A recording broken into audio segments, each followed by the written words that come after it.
What is up, Muscle and Strength? Joe Bennett here with Josh Vogel and Redcon1, giving you some tips to follow when you're doing a pull down. So two things, I've got a wider grip on here first. So first, know what you're training. I think with the pull down, you really got to put it in the category of it's not all lats. Are you training more upper back musculature? So you're training the musculature that's kind of right over top of your scapula and maybe more mid-lower traps, or are you training lats? I say if you're going with a wider bar, you're pretty much predetermining your setting up. You're gonna bias more upper back musculature and not as much lat. Lats can definitely still be involved, but I think you're gonna involve a little bit more upper back musculature. And then two, from there, you wanna pick what body position. So again, if we're gonna be training more upper back, I'm gonna have Josh hop in there. He's got the wider grip, which when he pulls down in there and just sits right there first off, if you see the direction his upper arm points, basically it's gonna be pointing more in towards this stuff. So as he's going, it's gonna be biasing more teres. So again, kind of Terry's nickname is the little lat. So it moves the stuff, again, the upper arm that attaches to the scapula. And if his scapula is moving as well too, he's gonna be training more mid-lower traps.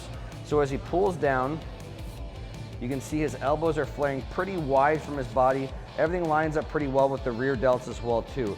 So again, if we're thinking lats, we want that upper arm pulling a little bit closer, more into the side. So the lats can be involved a little bit, but everything just aligns a lot more well, again, with rear delts, teres, mid and lower traps.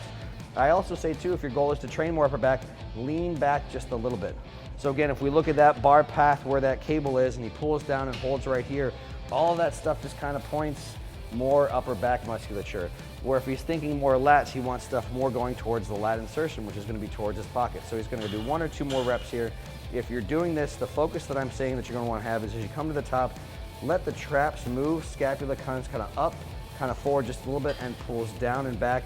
And again, you want to focus on everything basically from shoulder to shoulder. So you can focus on squeezing the rear delt, and this is a great position to be in when you're training upper back.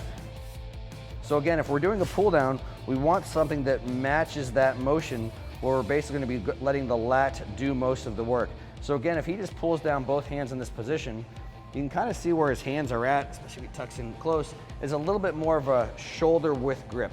So that's the handle for most people I will recommend. I'll have Josh go ahead and grab that.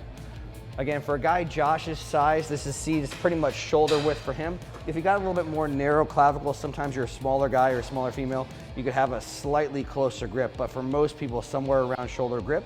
And as he pulls down, you can see we've just reproduced that motion. So that upper arm's passing pretty close at the side. He can have the cue of driving his elbows in towards his hips. From there, the only other couple cues that I'll give is as he comes to the top, let the shoulders elevate a little bit, let that lat stretch. Pull the shoulders down even before he starts extending the shoulder, starts bending the elbow. And as he finishes the motion, the best cue is like he's trying to get his elbows to touch right here, like he's trying to put his elbows in his back pockets. So he's driving them down towards the floor, down towards his hips, squeezing his lats hard and keeping a lot of his upper back musculature out of it. So again, for picking and using the lat machine, always same as every exercise. Know your muscle that you're training, know the body position and grip that fits that, and then select accordingly.